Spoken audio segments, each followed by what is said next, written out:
जाते हैं। सोचो आज आपकी भाग्य का, आज आपके जन्म जन्मांतरों के भाग्य का उदय हुआ है। भाग्योदेन बहु जन्म समर्जितेन शतसंगमं च लभते पुरुषो यदा वै। आज आपके कितने जन्मों का भाग्य उदय हो रहा है।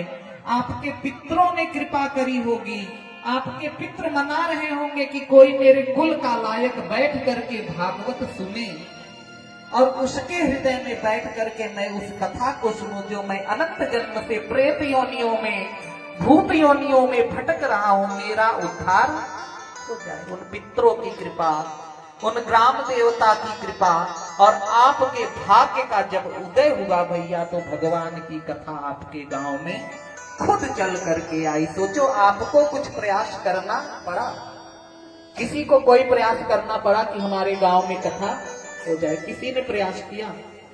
लेकिन कहते हैं इस जगत में दो तरह की गंगा है। एक गंगा है भगवती भागीरथी गंगा, जो भगवान नारायण के चरण से निकल करके ब्रह्मा जी के कमंडल में, और ब्रह्मा के कमंडल से निकल करके शिव की जटा में, ध्यान से सुनना सब, और शिव की जटा से निकल करके वो भगवती भागीरथी गोमुख से होती हुई ऋषिकेश, हरिद्वार, प्रयाग, कनखल, विंध्याचल, वाराणसी आदि तीर्थों को पवित्र करती हुई वो गंगा जाकर के बाद में गंगा सागर में विलीन हो जाती है। एक वो गंगा है, और एक दूसरी गंगा है जो भगवान के मुख से निकली गंगा है, जिनको भागवतीय गंगा कहा जाता है, जो आज आपके सामने विराजमान है। अब बोलो भैया कि अगर उन गंगा को चाहो कि हरिद्वार से अपने राठौड़ा गांव में ला लो, तो क्या वो गंगा मैया आ जाएंगी? किसी में इतनी पावर है? नहीं ला सकता। लेकिन ये जो गंगा भगवान के मुख से और जो आज से प्रवाहित हो रही है आपके गांव में, भगवान कहते हैं भोलेनाथ धन्य धन्य गिरिराज कुंवारी, और तुम समान नहीं को उपकारी। बोले धन्य है गिरिराज की कुमारी पार्वती, तुम धन्य हो, तुम्हारे जैसा कोई उपकारी इस जगत में नहीं है। तो गौरी ने कहा हे प्रभु, मैंने कौन सा उपकार कर दिया जगत का? बोले हे देवी, तूने जो मुझसे कथा पूछी है, जो तू कह रही है कि मुझे भगवान की कथा सुनाओ, पूछे हूँ रघुपति कथा प्रसंगा, और सकल लोक जगे तारिणी गंगा।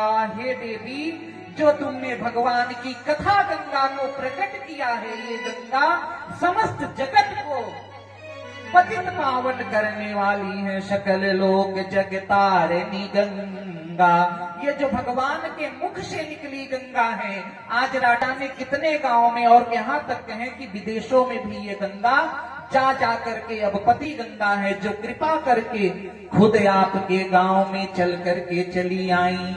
अब इनकी महिमा का ध्यान आपको करना है कि आप इन गंगा को कैसे लेते हो। और काल ब्याल मुख ग्रास त्रास निराश हेतवे, और श्रीमद् भागवतम शास्त्रम कलौ नीरेण भाषितम। भगवान वेद व्यास कहते हैं कि हम सभी प्राणी काल रूपी ब्याल के मुख में हैं। ब्याल जानते हैं किसको कहा जाता है? संस्कृत में अजगर को ब्याल कहा जाता है। अब चाहे उसको अजगर कह दो, चाहे उसको इंग्लिश में उसका कुछ नाम होगा नहीं आ रहा है, चाहे ब्याल कह दो, लेकिन है तो एक ही। बोल भक्त वत्सल भगवान की। तो ये जो संसार रूपी काल है, ये जो काल है, उस काल रूपी ब्याल का मुख हमेशा खुला रहता है, और उसी ब्याल के मुख में हम और आप लोग। अच्छा, किसी को पता है क्या कि हम कल कथा सुनने आएंगे? किसी को पता है? या कोई गारंटी से कह सकता ना हम कल कथा सुनने आएंगे, कल कथा महाराज जी कहेंगे? क्यों नहीं कहेंगे? क्योंकि कब वो ब्याल कब वो अजगर अपना मुख बंद कर दे और हमारा गोविंदाय नमो नमः हो जाए। तो कहते काल ब्याल मुख ग्रास त्रास निराश हेतवे, लेकिन उस काल के मुख के ग्रास को हमको क्या करना चाहिए?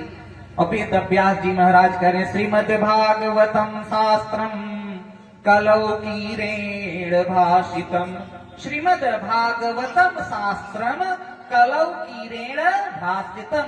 जो आज से आपके सामने भागवत की गंगा सुनाई जा रही है, इस गंगा का आश्रय ले लेना चाहिए, जिसको पारखी सुखदेव जैसे तोते ने कहा है। बोल भक्त वत्सल भगवान की कहते सदा सेव्या और श्रीमद् भागवती कथा। तो बोले महाराज कब तक कथा सुने? कथा सुनने का कोई टाइम है? कब तक कथा सुना जाए? वही राम, वही कृष्ण, वही कंस, वही रावण, वही सबरी, वही मंदोदरी, वही ताड़का। हे नाथ कथा कब तक सुने? तब कहते सदा सेव्या भगवान की कथा को सदा सुनना चाहिए। एक भी दिन हमारा ऐसा ना जाए कि हम भगवान की कथा से विमुख हो जाए। यहाँ नहीं सुन रहे तो घर पे टीवी में आस्था पे, संस्कार पे या मोबाइल पे लगा लिया सदा सेव्या श्रीमद् भागवती कथा। तो बोले क्या होगा प्रभु बार बार सुनने से? कितना भरोसा है। देखो जब प्रत्यक्ष गुरुदेव बैठ करके कहें उसका एक अलग प्रभाव रहता है। हम व्यास मंच के पास बैठे हैं, शिवालय में बैठे हैं, वट वृक्ष के नीचे बैठे, उसकी अलग महिमा हो जाती है। जब कथा नहीं हो रही तो मोबाइल पे सुने, टीवी में लगा के सुने, इतने तो ज्ञान होगा ही। बोल भक्त वत्सल भगवान की और श्रीमद् भागवतम। भगवान की कथा जो नित्य सुनता है, यश श्रवण मात्रेण हरिश्चित्तम समात्रयेत। भगवान की कथा को सुनने मात्र से जो टेढ़ी टांग वाले कन्हैया है वो भक्त के चित्त में जाकर के चिपक जाते हैं।